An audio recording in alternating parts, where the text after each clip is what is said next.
Welcome to the Winning Family Podcast with Rodney and Michelle Gage. My name is Dr. Linda Travelut, and we are gearing up for an incredible episode. We're going to be talking about what to do if your marriage is unequally yoked. And I'm joined by Rodney and Michelle. They are sitting right next to me. If you are watching us on YouTube, don't they look cool?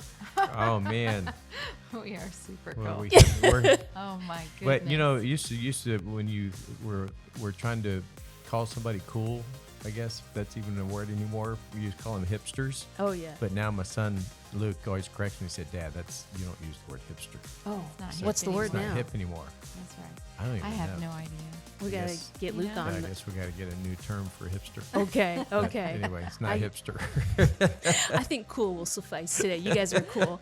Cool marriage mentors. And I just love the idea that you dish out so many great tips and help for folks that may feel a little lost in their marriage and with their family. I know it's quite easy to feel defeated in certain Right. seasons, but the Winning Family Podcast is all about helping them get some wins under their belt, right? That's right. And we just appreciate you guys so much for doing this. Oh, absolutely. We love to encourage and cheer people on and help people reach their potential, because we've been there. It's not easy. It's not. You work through different seasons of life, and some are challenging. And today we're talking about a challenging one. This is a big one. In fact, Yeah. when I saw this on the list, I was like, whoa, this is huge.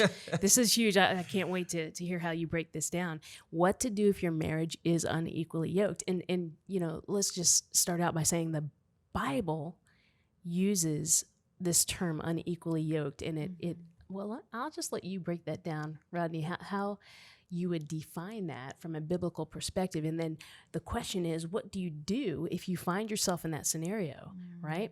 So I'm going to let you take it away. But before you do, let me just mention to our podcast listeners that there's an incredible worksheet that you can grab. It's called the 6 Questions to Shift Your Marriage. It's a great discussion starter.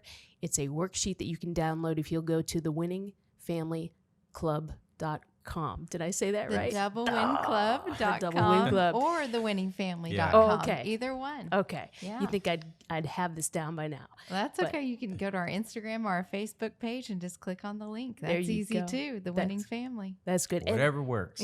yes. And speaking of Instagram and Facebook, they want to follow you guys at the Yeah. Winning Family, right? Yes. And then that's an opportunity for them to engage with you, Yes. engage with the Gages. You guys will respond, right? Yeah, DM us. we DM would them. love to connect. We'd love to answer any questions. I've often said Rodney should have a radio show where he just answers questions because I love to watch him sit and talk with people, with parents and teenagers over the years. In fact, he wrote a book called "What If My Parents Knew," because he chatted with teenagers and they would write him letters and send him questions and things. And he's just so excellent at that. But we would love to connect with anyone and have questions submitted to us. That's great. So do that if you've got questions or even topics for future episodes, because I Right. know you guys are all ears. You can Yes. DM them and they will respond. We promise you they will respond. Yeah, and we just want to make sure, as the old saying says,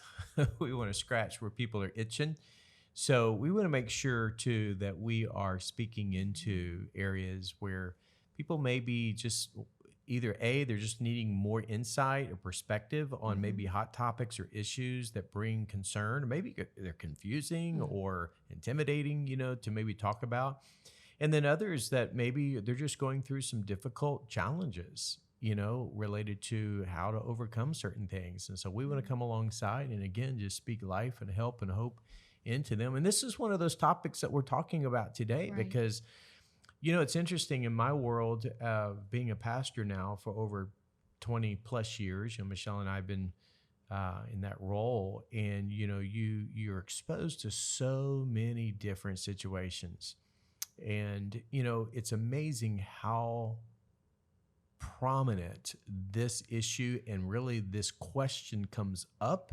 And it usually surfaces in a counseling situation where a spouse may be seeking out really just advice or counsel on what do I do if my husband or my wife is not a Christian. I am, but he or she is not. And then as a result, it's like, because we're on two different pages. Yes. We we have two different value systems. We Mhm. have two different, sets of priorities. Mhm. So what happens is the differences suddenly become a major point of conflict Right. and friction. And as a result, I think what often is missing is there's maybe a lack of intimacy because there's a lack of unity Mhm. in the relationship. And they may not even know how to articulate it sometimes, but they know that there is definitely a spiritual Yes, element that is yes. just lacking. Mhm. And because they're Mhm. burdened, a lot of times they're burdened, they want to see their spouse, have or share that same faith as they do. But it's like, how do I win him or how do I win her over? And, it's easy. And I'm sure those who may be watching or listening may even struggle with, some regret or feelings of guilt because this wasn't an issue that they didn't talk about, and maybe they didn't prioritize on the front end of the marriage. So maybe they got into a marriage or jumped into the marriage relationship without ever really digging deeper into these areas. But over time, it emerges and then and they increases. may be exactly what you said, as far as one is a Christ follower and one is not. And one also, we've seen that initially they thought they were a Christ Right. follower, but as they got into an intimate relationship and a marriage, they realized that either that the person is walking away from their faith, or their faith was not grounded. Maybe they were putting up a front of, this is who I am. But when you really get to know someone, even at a deeper level, it's not who they thought, Right. as far as when it comes to their faith. Right. And we've talked with many, me personally, with women and that have walked through this, and we have some amazing success stories too, of what God has done in marriage relationships. Yeah. So I'm excited to dive into this topic. Yeah, and that word unequally yoked, as you stated at the very beginning, Linda, is maybe a Bible term that sometimes is used. So somebody might hear that and think, unequally, what are they, scrambling eggs? What are they, what are they talking about? Right. And right. got the good egg and the bad egg over here. Like, what does that mean? And it's interesting because in biblical times, a yoke was like a wooden harness, if you will. So in the context of farming, agriculture, you would take a farmer who would, yoke up, if you will, two oxen. And so the yoke was, designed in such a way to fit over the neck of those large, animals. And so the yoke would fit around the neck of both, animals. So you would have a certain type of animal, a certain size and weight of that animal. And so therefore they would be pulling, if you will, the plow. And so as long as they were walking and that yoke was placed on them, the harness was placed on them equally, well, then the weight, the gravity, if you will, the strength of those two large animals are pulling at the same time in the same direction. And so you have forward progress. And it made it a lot easier for the farmer, to be able to walk behind those large animals because they were equally yoked. But if you took two different kinds of animals, two different sizes of animals, two different weights of animals, so to speak, and you tried to put that harness over them, what would happen is that you would have two issues as a result of that harness or that yoke. One would cause one of them to be pinched or one to be choked. And that's what happens in a lot of relationships, is that because they are not equally yoked on a spiritual level, what happens is that you have different sets of values, different sets of priorities. Therefore, over time, the marriage relationship gets pinched or choked in the sense that it's not fulfilling God's original plan and purpose. And it doesn't say that you should walk away from the marriage. God's not advocating that. Right. Nor should any husband or wife throw in the towel and quit and say, oh, there's no hope. Right. And so what I want to do today is really kind of unpack this. In fact, you might say, well, where's your evidence on this? Where do you get that? Where's the Bible talk about that? Well, in 2 Corinthians 6, verse 14 is actually where that phrase comes from. It says, do not be yoked together with unbelievers. For what do righteousness and wickedness have in common? Or what fellowship can light have with darkness? And so again, what that is basically helping us understand, and I think what the writer, the Apostle Paul, was in his motivation was to give a warning to anybody who's thinking about a relationship that they may not be in alignment with. Yeah, right. So that goes back to the original question. Well, what if you are in a relationship? Maybe you have married someone that for whatever reason you realize maybe after the fact that they're not in alignment with you. So therefore you're unequally yoked. Mm-hmm. So many might say, help, I'm in that situation. Yeah. And so today, if you're watching or you're listening and they're saying, wow, that is, you just hit the nail on the, what's that expression? Nail on the head. Nail on the head. That's where I'm at. Yeah.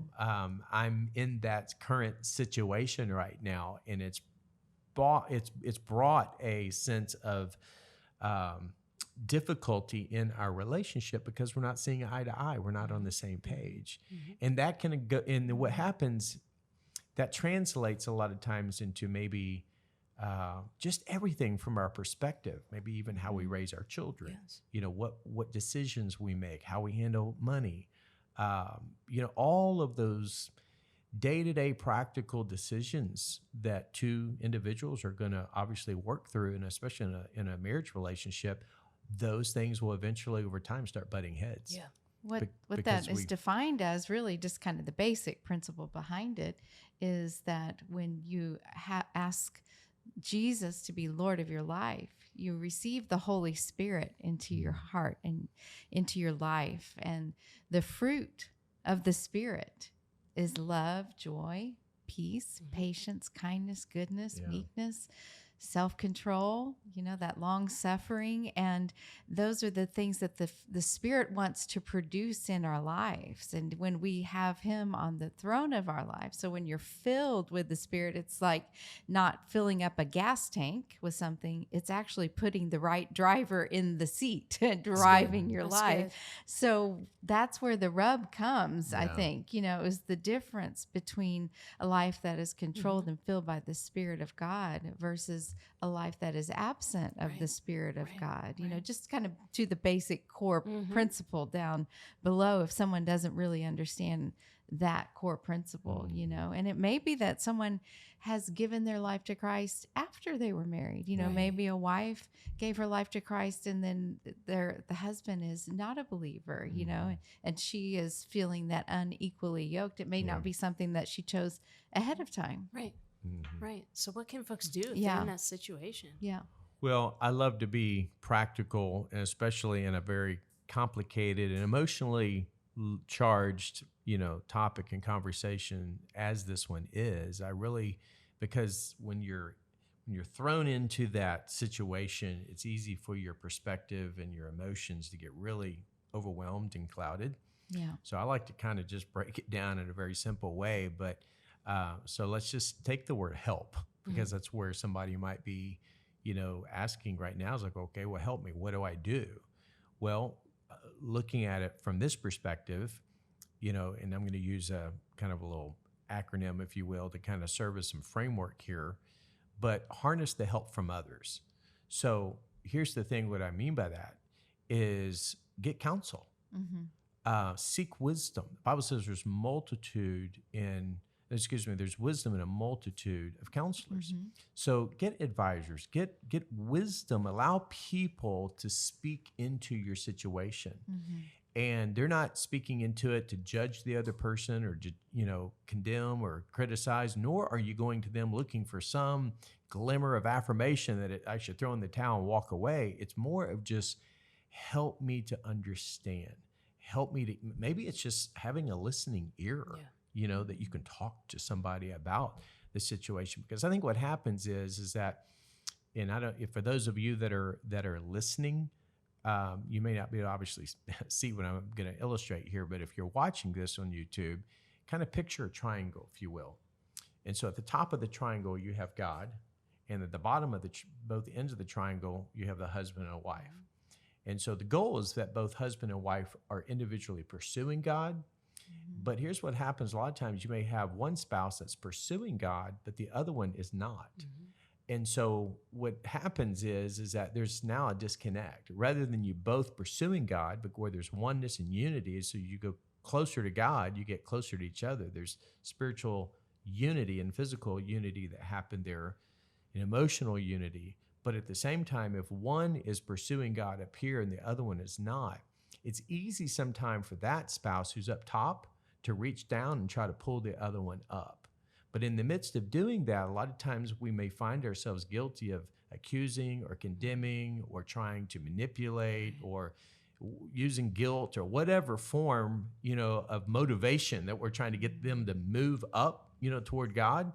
But in doing that, even with the best and most sincere intentions, sometimes can drive the other person even the opposite direction. Yes. So again, we need help with somebody that can speak into those situations and kind of help take things into context, or help us put things into context related to the given set of circumstances. So I think it's just important that we don't try to navigate through it alone, because we can feel spiritually isolated, which it can be a dangerous place to be. Yeah. So surround yourself by godly people, wise people, and people who can help and speak into that. And then the other thing would be just what I call exercise restraint.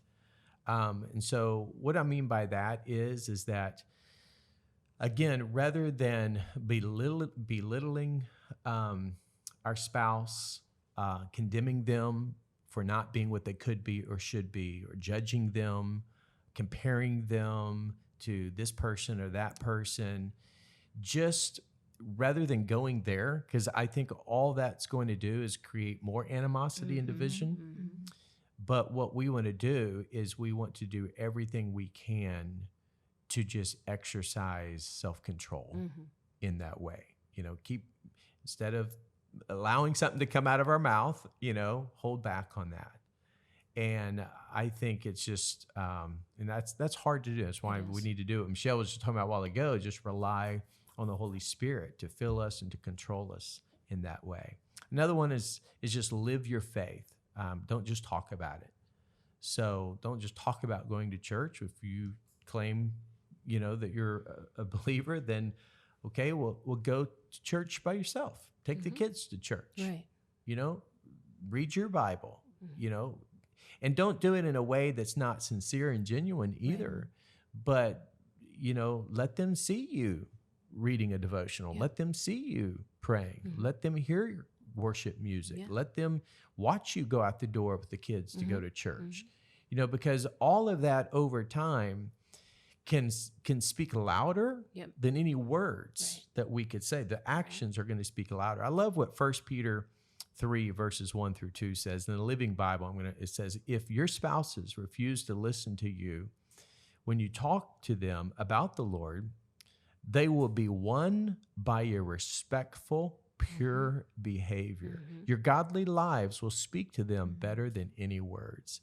So I think, again, just being salt and light in our own home, in our own marriage, can be a powerful witness and testimony.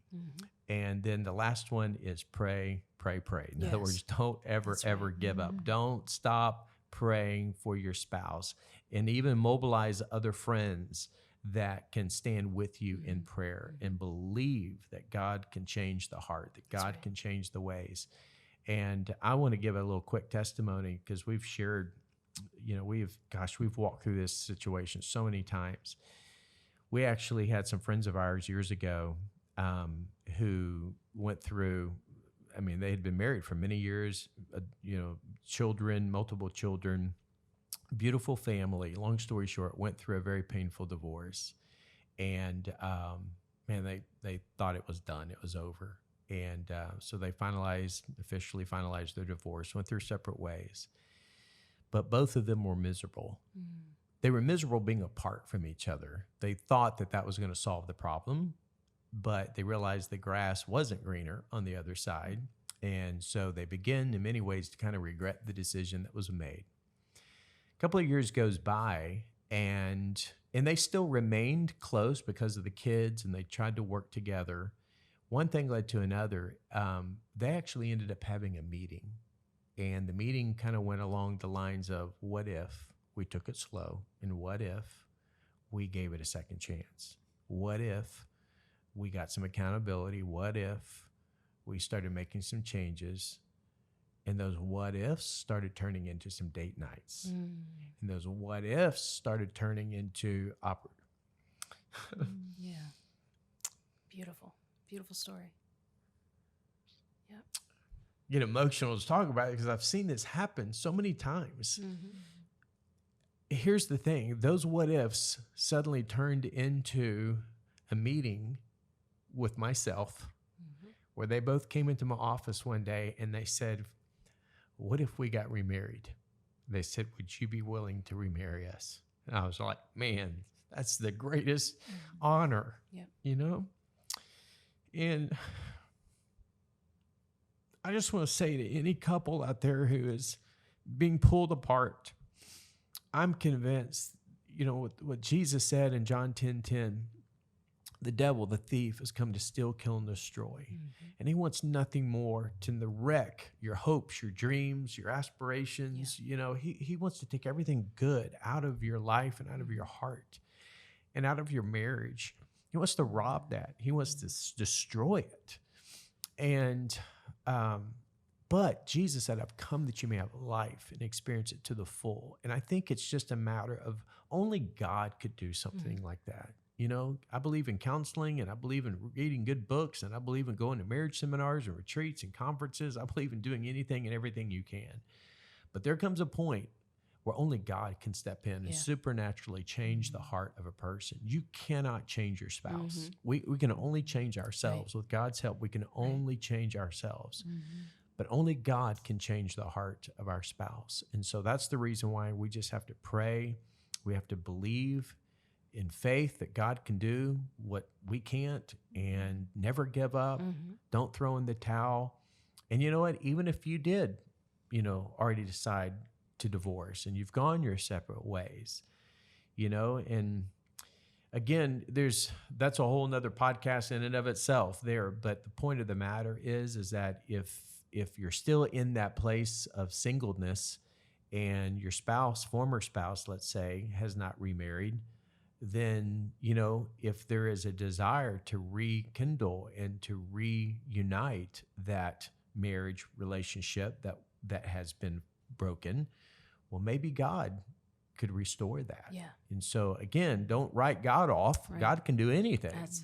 So he's the God of impossibilities. And so we've also seen some marriage situations where the spouse was far from God, and they're still in the marriage situation. You know, they're working through this HELP acronym, and but God has just done miraculous things in their spouse's life. You know, the couple recently that I'm thinking of, you know, the husband was a Christian, but just really far from God and just lacking in faith and belief in several areas of his life. And the wife was doing these things, you know, not giving up, just continuing to make her own choice to follow after the Lord.